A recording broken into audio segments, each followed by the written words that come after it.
We're going to retroactively pretend that all of this was just Biden when all of this, the big censorship shit all started under Trump's administration anyway? Can you retcon real life? The worst year of censorship was 2020. The worst year of censorship was 2020? And you guys all say that the censorship was caused by the government? Who was the government in 2020? How do we all forget the timelines on this? I don't understand what's happening here. Okay. These people from the Biden administration would call up our team and like scream at them and curse. And it's like these documents are, it's all kind of out there. Oh, did you record any of those phone calls? I don't think these people from the Biden administration would call up our team and like scream at them and curse. And it's like these What about from the Trump administration? Because weren't they doing some of the biggest censorship during COVID? What about the Trump admin? What was the year? I think it wasn't until like 2021 or 2022, right? What was the year that they reversed course on a lot of the crazy censorship stuff? Like YouTube, I think, was the first one to make a big announcement where they're like, we're going to stop like just insta-banning people for... Did that happen before Trump or before Biden came into office, or was it... I think it was like 2021, yeah. I wonder if there was like a statement or an announcement somewhere about that. Documents are, it's all kind of out theme at them and curse. And it's like these documents are, it's all kind of out there. Oh, did you record any of those phone calls? I don't think we were, but I think I want to listen. I mean, there are emails, the emails are published. It's all kind of out there. Which emails? Did you read them? He's talking about the Twitter files. And they're like, and basically it just got to this point where we were like, no, we're not gonna take down things that are true. That's ridiculous. They wanted us to take down this meme of Leonardo DiCaprio looking at a TV talking about how 10 years from now or something, you're gonna see an ad that says, okay, if you took a COVID vaccine, you're eligible for, for this kind of payment, like this sort of like class action lawsuit type meme. And they're like, no, you have to take that down. And we just said, no, we're not going to take down humor and satire. We're not going to take down things that are true. And then it's so crazy that all these companies that independently made these decisions to go like the hyper censorship route, which I'm sympathetic towards, and I think any reasonable person was sympathetic towards, because nobody wanted these companies to like be used as these like misinformation or harmful platforms, right? Like we all collectively forgot about this. No, I don't even know, dude, how much I'm getting gaslit. This Cambridge Analytica scandal, this was a really big deal. When it broke, this is a really big deal that I feel like at the time, this was starting to, it shaped for a while a lot of the social media discourse. The idea that, hold on, there are people that are literally engaging with these massive tech companies like Facebook to like razor or to like target people so finally and granularly to like politically persuade them and everything, and or getting like all this data and everything. I feel like this is a big deal at the time. And there's a reason why these companies felt so cautious about what kind of information was on their platform. But now we're gonna retroactively pretend that all of this was just Biden when all of this, the big censorship shit all started under Trump's administration anyway? Can you retcon real life? We're not going to take down things that are true. And then at some point, I guess, I don't know, it flipped a bit. I mean, Biden. That makes sense from Zuck's perspective. This is all just PR. You have a backbone. You have the ability to have a backbone. You're a billionaire. You have a lot of sway in society. Take a stand. When he gave some statement at some point, I don't know if it was a press conference or to some journalists, where he basically was like, these guys are killing people. And wait, what? I guess, I don't know, it flipped a bit. I mean, Biden. Thank you. That's a good quote if Sam Harris said that. What's the point of having you money if you never say you? True. And when he gave some like class action lawsuit type meme, and they're like, no, you have to take that down. And we just said, no, we're not going to take down humor and satire. We're not going to take down things that are true. And then at some point, I guess, I don't know, I don't know, it flipped a bit. I mean, Biden, when he gave some statement at some point, I don't know if it was a press conference or to some journalists, where he basically was like, these guys are killing people. And I don't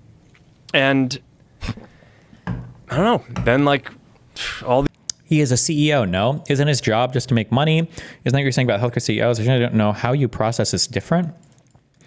Because these aren't business decisions to just make money. This is like rent-seeking behavior to suck up to to an administration in a way that I would say is highly immoral. He's not just engaging in like good business practice. He's like trying to curry favor with the incoming president to influence regulation. This is rent-seeking behavior, right? Regulatory capture. these different agencies and branches of government basically just like started investigating, coming after our company. It was brutal. It was brutal. Wow. Companies have to do immoral things if it is legal and profitable to do so. Well, first of all, no. It depends on what exactly you're talking about. And secondly, this is not like a business activity, company business thing. So you think he's lying about all of this testing just to get on the good side of Trump? Yes, he's lying about every single thing he just said here. Yes, this is all a lie. None of this is true. All of the heavy censorship started under Donald Trump. I can't believe we have to stress these timelines so much. I don't understand how the whole world forgot who COVID started under.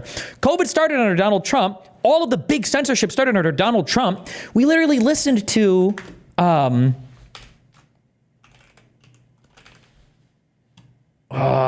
was it on the Piers Morgan Uncensored episode?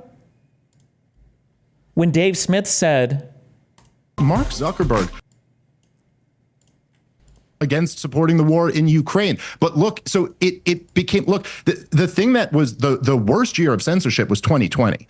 The worst year of censorship was 2020? And you guys all say that the censorship was caused by the government? Who is the government in 2020? How do we all forget the timelines on this? I don't understand what's happening here, that everybody is collectively memory hold all of these events and all of these timelines. Why do you think Mark is doing this? I think he just wants to be part of the Team Trump, and then he can help escape regulation for Facebook. And yeah, this is just like super rent-seeking behavior, super cringe. And he's like lying and harming the country at the same time while doing it. Like, whatever. Are you claiming that Trump was responsible for the censorship, or that Trump was implicitly responsible for Congress and the FBI? Well, if I was a conservative, I would say that Donald Trump was personally responsible for the censorship the entire time.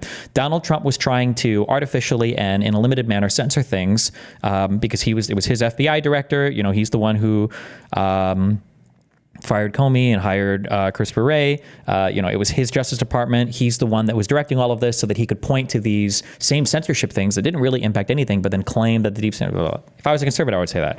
But I'm not a retard. The actual answer is just that, like, it was a very confusing environment. Nobody knew what the fuck was going on. Nobody knew how serious or dangerous things could get. And people were trying to operate within safe bounds because there had already been major contentions with social media companies in 2016 with election interference stuff, with the Cambridge Analytica stuff. And everybody's just like trying their best to do what they could to not have everything like fucking fall to shit. That, like, it was a very difficult time to operate in. But now we're just like retroactively saying, oh no, it was just the evil Biden admin the whole time. Excuse me. It was not Biden's administration when COVID started.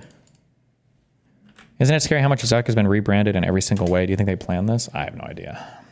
Big changes in hiring practices announcements out of Meta, per sources. No longer teams at Meta devoted to diversity, equity, and inclusion. No diversity working with outside minority-owned supplier businesses. No goals for hiring women. This is cringe. Who cares? I don't give a f***. It doesn't work. It doesn't work. If you're not making money doing it, then who the fuck cares?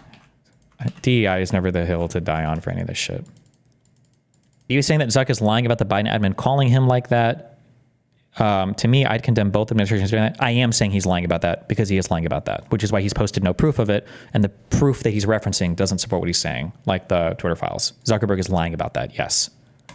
Social media posts versus news. A change to how we balance outrage bait with actual news. Hi, everyone. We're updating our rule about how social media posts will be handled moving forward. This update is designed to maintain the quality and credibility of discussions within our community. Please take a moment to read the new rule and understand the reasoning behind it.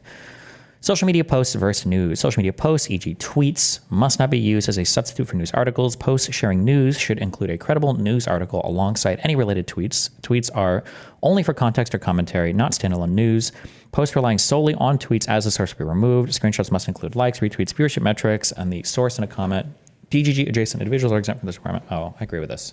Oh, of course we do, because I signed off on this. I don't know why people will do a thing where it's like, it'll be like oral arguments have started for a Supreme Court case, and then like the post is to some guy on Twitter tweeting his opinion about it. And it's like, why? If that's the post, then post a news story about it. Why the fuck are we linking a tweet that talks about it?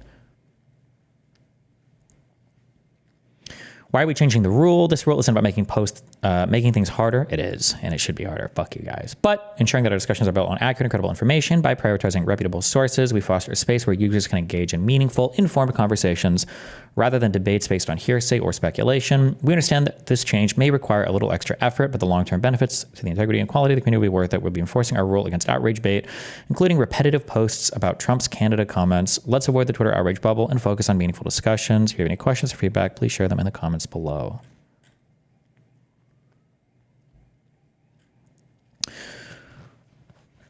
Since the election, the subreddit has felt like a doomer hellscape, as if bots are auto-feeding Elon's Twitter page directly into the sub. Every single comment from Elon, Trump, or anyone adjacent to them over the past 2 months ends up here. If this keeps up, it'll become the sub's sole focus when Trump is in office again. From 2017 to 2021, the way people consume news about their government fundamentally changed. Every tweet, rumor, or offhand comment from Trump was blasted across every platform, forcing people to deal with what dumb thing did Trump do today on a daily basis. It was exhausting then, and I'm seeing the same pattern emerge here. Personally, I've tuned out 98% of the posts lately because it's just not enjoyable to visit a space that's supposed to be about a streamer and political content, only to be fed the lowest effort outrage bait nonstop. Maybe I'm the only one who feels this way, but if you're looking for a constant feed of every dumb thing someone says on Twitter, maybe it's time to just go to Twitter and curate your own timeline. For me, I'd like this to be more than just that. Wow. I think that I feel like one of the issues is it goes along with this thing I've been saying for years, that like every single thing has become political. Like it feels like when you go online, maybe this is just my bubble, but like even things that you used to enjoy that weren't as political are like all political. Like everything is political. Like if you're watching the Joe Rogan podcast, you're basically on Elon's Twitter feed now. That's what it feels like. Although to be fair, maybe there are episodes of Joe Rogan's podcast that aren't political at all, and that's just my perception of it, I guess. But it feels like some of this is also probably changed due to the fact that I'm almost exclusively engaging in like political type commentary now, or political type content now, and not doing as much like drama stuff. But his episodes with comedians are less political, like Protect Our Parks, but even then he forces dumb fuck politics into it. Yeah. Destiny doesn't understand that people hold positions for other reasons than that they believe them to be true. I feel like I said I do understand this, or I've talked about this a ton, but okay. In commenting on the Zelensky interview, Destiny keeps saying that Zelensky should be presented with the most outright, unhinged conspiracy nonsense that he can knock them down. Not the most outright unhinged conspiracies, just the ones that are like the most pervasive and the most common. He seems to genuinely believe that Zelensky dispelling these rumors would have a positive effect on the information space. This is confusing to me because it seems obvious to me that it would have the exact opposite effect, and now I understand why. Destiny actually thinks people believe this shit. I think that the viewers or the listeners believe this shit. I don't think that the commentators do. This is wrong. People do not hold these positions because they think they are true. They hold them because they think their political in-group wants them to, and they believe that the acceptance and support of this group is important for them personally. It's about power and security, not truth. Yeah, sure, but I think that there's like an aspect of believing they're true as well. I don't think you believe you're believing in a thing that isn't true, even if you're standard, if there's like other weird ways that you kind of get there. But so anytime you see serious scientists and academics address obviously complete nonsense, even if they completely and utterly annihilate the debate, which they always do, more people will end up coming away holding the false claim that started with it. What is this? All it does is legitimize the social power of the group spreading conspiracy theories by having real authority address it on seemingly equal footing. This is not even wrong. MAGA does have massive social power and does punish people who step out of line. There is a real personal incentive to just repeat whatever they want you to. This does not, however, mean people actually believe any of this. They don't. To them, it's just whatever you have to say and represent to make sure your side is winning the information battle with the other side. These people value loyalty and security, and see repeating these points as part of that, regardless of whether or not they're true. Zelensky knows this. He operates. What an absolute fucking idiot in this space. That's why he stresses points about how Trump is stronger than Biden and Harris. Putin is scared of him. Musk is a respected businessman and visionary, and Putin is a murderer of families who does not care about his in-group, but exploits them. He's saying, I know what you value. I will uphold these values too. Help me and I will help you. The reason he can be on Lex's show is because Lex nominally represents impartiality. A bunch of unhinged conspiratorial nonsense would have either painted Lex as an enemy, thereby making Zelensky look weak by being in the same room, or if it had been done in a softball, unserious manner, compromised Alexa's credibility as being impartial because of this. What we got was a bunch of political maneuvering and doublespeak that nevertheless served as a real battleground for both sides, exactly because it allows plausible deniability for all parties. It allowed Zelensky to appeal directly to Trump and the American right in a way that they will actually hear. Lex to get the cred of a real peace broker between the two major nations in a globally relevant war, and Putin to look magnanimous for hearing all sides as opposed to just a leader whose supplies are running out needing to sue for peace. I mean, like, I don't necessarily disagree with this last part. I just get worried sometimes that we're like arranging deck chairs on the Titanic. That like, I think I use this analogy on stream, right? That sometimes it feels like we're doing very small things to try to move like 5 miles per hour in this direction, but we're on a bus that's moving in this direction by like 60 miles per hour. And if we don't get way more movement in this direction, then this whatever maneuvering we're doing here doesn't matter.